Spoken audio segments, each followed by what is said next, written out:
YouTube. Je suis de retour avec Mélodie, ma doula, accompagnante à la naissance. Comme vous savez, on a fait une première partie. Aujourd'hui, on fait la deuxième partie qui est plus au sujet de l'accouchement. Donc, en fait, je vais vous expliquer un petit peu comment que moi je vois mon accouchement. Comme plusieurs le savent, parce que j'en parle souvent, je ne suis absolument pas stressée, vraiment pas. Je pense que tout est dans le minding, tout est dans la visualisation, l'idée qu'on a envers le jour J, l'accouchement, qui change vraiment tout. En tout cas, dans mon cas, c'est vraiment ça. Je visualise vraiment une belle expérience, une belle rencontre, puis j'ai surtout hâte de le vivre. Puis je sais tellement que la douleur qui est reliée à ça, c'est une belle douleur. C'est une douleur qui nous rapproche de l'amour inconditionnel, la rencontre avec notre bébé. Puis je pense aussi également que la douleur que notre propre corps nous inflige, c'est une douleur qu'on est capable de tolérer. Souvent, on a peur de la douleur. J'entends souvent dire que j'ai peur de l'accouchement, j'ai peur d'avoir mal.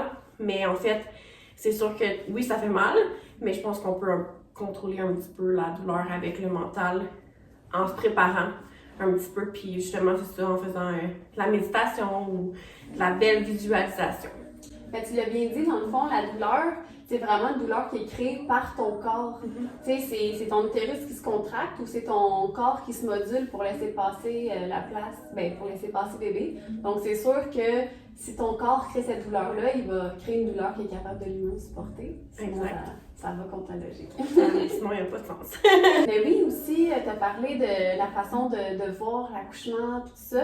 Et je pense que c'est ça aussi qu'on vient travailler ensemble sur la perception de l'accouchement. Parce que au fil des années, il y a eu tellement de changements au niveau de comment on perçoit l'accouchement. Puis en ce moment, on est comme au paroxysme de la peur de l'accouchement. Il y a tellement de mamans qui sont stressées. Même j'en ai des mamans qui me disent « Je voulais même pas tomber enceinte parce que j'avais trop peur d'accoucher. » Fait que tu sais, on est rendu vraiment à un monde où il faut retourner aux sources puis vraiment voir, pourquoi on a peur puis qu'est-ce qu'on peut faire pour avoir moins peur. Puis en même temps, en faisant ce retour-là, puis ce questionnement, ça nous fait voir en fait que l'accouchement, c'est naturel, c'est quelque chose qui a toujours été fait. Je veux dire, c'est le seul moyen de venir au monde. Dans notre monde, c'est le seul chemin. Puis aussi, il y a des choses qu'on peut faire pour faciliter l'accouchement, limiter la douleur aussi. Tu sais, je veux dire, même il y en a des mamans qui accouchent sans douleur et même de façon orgasmique. Je vous le souhaite à tous.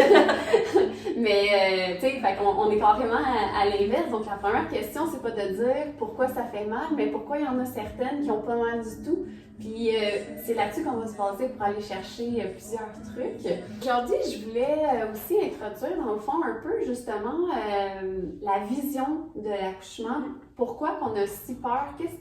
Parce que tu sais, on a tout ce qui est inculqué par rapport aux films, culturellement parlant, toutes les histoires d'horreur qu'on entend. Je pense que c'est ça qui fait vraiment le build-up de ça. Puis ça part tout d'un monsieur qui s'appelle Joseph Delis, qui lui, vers les années 20, c'est un médecin, c'est le père de l'obstétrique moderne.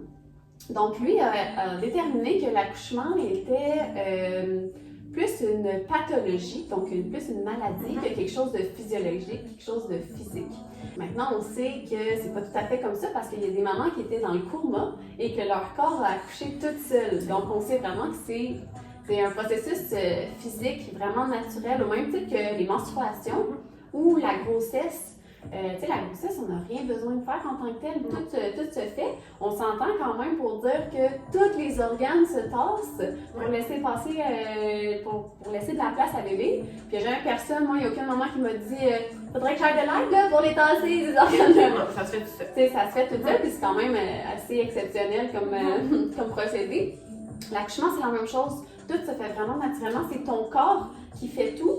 Puis là, le petit côté tricky, c'est que c'est le côté cerveau qu'on doit détendre. Donc, c'est sûr que le fait d'être bien renseigné sur les étapes de l'accouchement, qu'est-ce qui va se passer, qu'est-ce qui peut se passer, c'est sûr que l'objectif, c'est pas de contrôler, parce qu'on sait jamais exactement comment ça va se passer, mais il y a des choses qu'on peut faire à ça pour être un peu plus autonome. Donc oui, si je reviens sur mon monsieur Joseph Delis qui dit c'est plus comme une maladie, c'est là où vous allez voir un petit peu la façon dont là je suis super gros généralisée, le personnel médical, il y en a qui pensent pas comme ça, mais c'est certain que c'est comme ça un peu que leur cursus a été monté, de dire que ça peut être dangereux. Donc ils voient un peu le corps de la femme comme une auto qui pourrait défaillir. Donc c'est pour ça que durant la grossesse, il va y avoir beaucoup de tests, de vérifier est-ce que tout est correct, est-ce qu'il n'y a rien de brisé, et au même titre, pendant l'accouchement, de dire, ben, puisque c'est pas quelque chose de naturel, quelque chose de physique, on veut, dans la mesure du possible, aider au maximum la maman d'une façon extérieure avec les outils qu'on a inventés technologiquement parlant. Fait que l'autre vision qu'on entend moins parler, puis c'est pour ça que moi, en tant que doula, ben, plusieurs doulas, on est souvent dans la même vision, mais je vais parler plus pour moi, pour généraliser. On va aller du côté plus physiologique. Donc, on va essayer pour nous, l'accouchement, c'est tout à fait naturel, comme je viens de le mentionner pour les différents exemples, mais aussi, c'est quelque chose qui a été fait depuis que le monde est monde, puis c'est quelque chose de pas dangereux pour la mère et le bébé. D'ailleurs, les statistiques le prouvent maintenant. C'est quelque chose d'exceptionnel parce que c'est quelque chose qu'on a toujours fait avant, c'était un cercle de femmes, c'était les femmes de la famille qui avaient déjà accouché qui venaient aider la maman, ou carrément, avant la socialisation de l'accouchement, c'était la maman toute seule qui accouchait. Même encore dans les tribus qui sont moins développées, l'accouchement, on parle d'un 20 minutes, quelque chose de super facile, pas compliqué, ils n'ont pas trop de douleur. D'ailleurs, on est le seul mammifère qui semble avoir des grosses douleurs et semble avoir besoin de soutien durant l'accouchement parce que quand on les regarde, ça semble être tellement facile et naturel. Donc, c'est vraiment de retourner dans cette source-là. Puis quand on change de perception, ce qui est un long cheminement, parce que c'est quand même un changement de culturel, ou comment on dit ça, un changement de perception. C'est un cheminement de toute façon durant la grossesse pour arriver à être prête à l'accouchement. Une fois qu'on a changé de perception, là tout s'ouvre puis il y a différentes possibilités qui s'ouvrent à nous. Donc on voit pas juste le volet médical, le volet technologique qui peut nous aider, mais il y a aussi une certaine autonomie qu'on peut aller chercher au niveau de la gestion de la douleur, au niveau de tout ce qui est position, préparation du corps même avant l'accouchement, parce qu'il y a des choses qu'on peut faire concrètement pour préparer son corps, pour qu'il y ait un certain travail qui soit fait avant même que les douleurs arrivent. C'est ce qui fait en sorte qu'avec une doula, un accouchement 25% moins long, moins de chances de césarienne, moins de chances d'outils, parce que on comprend mieux notre corps, on comprend mieux ce qui va se passer, puis on arrive souvent dans une attitude plus vraiment. Moi, c'est ça.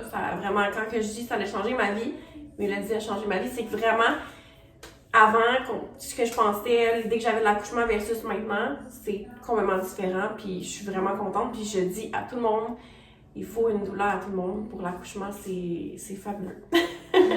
Mais écoute, pour moi, je fais le plus beau métier du monde parce que je parle avec des mamans qui sont inquiètes face à cet événement-là qui va être imminent, qui n'aura pas le choix d'avoir lieu pour sortir cet enfant-là. Puis on passe d'une expérience qu'on souhaite pas à une expérience qu'on a hâte parce que c'est l'expérience d'enfantement, c'est pas juste, c'est au-delà de la douleur qui est facilement gérable avec différents trucs, mais aussi le fait d'être bien supporté là-dedans, je pense que ça permet de justement avoir cheminé, puis d'avoir des trucs concrets, d'être plus autonome. J'arrive pas à l'hôpital de dire gérez-moi quelqu'un, je sais pas quoi faire de ma peau, t'arrives avec une certaine autonomie. Vraiment, l'objectif, c'est de retrouver un peu son pouvoir de femme. C'est carrément une déesse qui donne la vie, c'est magnifique. Puis l'expérience d'enfantement, quand que ça se fait de ton plein gré, ça se fait beaucoup plus facilement parce qu'on est dans le lâcher-prise naturel. L'objectif, c'est pas de dire « OK, je vais t'expliquer comment lâcher prise » parce qu'on le sait, dans ton vidéo, tu l'as même dit, comme ça se fait pas quand on dit « lâche prise ». L'objectif, c'est de t'amener dans un état d'esprit où tu te sens assez à l'aise pour te détendre puis que ça se passe plus facilement. Souvent, quand que je dis aux gens, aux femmes tout particulièrement, que j'ai pas peur de l'accouchement, ça vient comme les déranger. Comme, mais voyons donc, tu sais, souvent les gens ont peur, puis moi, vraiment, je vais me briser ça en disant, je suis pas stressée, j'ai pas peur. Ça choque énormément parce que c'est pas quelque chose qu'on est habitué d'entendre. Puis je pense que des fois, quand on a eu une mauvaise expérience, on aime ça comme partager ou soit peut-être avertir, de dire t'es sûr que t'as pas peur ou tu sais pas à quoi t'attendre. Tu sais, c'est souvent le genre de remarques qu'on va avoir. Mais quand on est bien préparé, je pense que tu sais, mentalement, ça vient calmer aussi. Puis on a vu beaucoup de choses ensemble, mais l'environnement autour duquel va se dérouler l'accouchement va venir jouer un énorme impact sur le déroulement complet de l'accouchement, mais aussi sur la fin. Tout ce qui va se passer. Souvent, j'entends des histoires d'horreur, puis je le vois, moi, rapidement dire « OK, c'est à cause peut-être de telle affaire. » Je vais vous donner un exemple. Quand les douleurs arrivent, ton corps va se mettre lui-même dans une espèce de transe où, simplement, le corps a tellement besoin d'énergie pour s'occuper de l'accouchement, qui va venir couper certaines connexions dans le cerveau dont on n'a pas besoin. C'est vraiment une intelligence du corps qui est merveilleuse, qui fait que déjà la maman va être elle-même dans une espèce de transe, puis nous, notre objectif, c'est de te garder dans cette bulle-là. Fait que moi, j'aime toujours faire un parallèle avec le sommeil, parce que c'est là où on se laisse aller le plus, c'est quand on dort. Et la même chose pour l'accouchement, on a besoin vraiment que notre corps soit à 100% détendu pour que ça soit, pour faciliter le passage. C'est la logique. Fait que, tu sais, quand on dort, on essaie d'avoir un certain environnement, dans le sens où il n'y a pas quelqu'un qui rentre, qui sort constamment de la chambre, il n'y a pas quelqu'un qui nous parle, il n'y a pas quelqu'un qui nous touche, personne qui nous regarde avec des gros yeux. Se sentir observé, c'est jamais winner pour s'endormir. Fait que tout ça, ça fait en sorte que quand on prend la même chose que je viens de dire, mais qu'on fait un parallèle avec l'accouchement, on voit que l'environnement hospitalier n'est pas toujours adéquat pour garder la maman dans une espèce de transe. Puis c'est dans cette transe-là où tes hormones sont actives au maximum. Donc, tu as des hormones qui font en sorte que tes contractions sont plus puissantes et qui viennent chercher l'endorphine. C'est ça qui fait en sorte, c'est ta morphine naturelle, donc c'est là où tu as moins mal.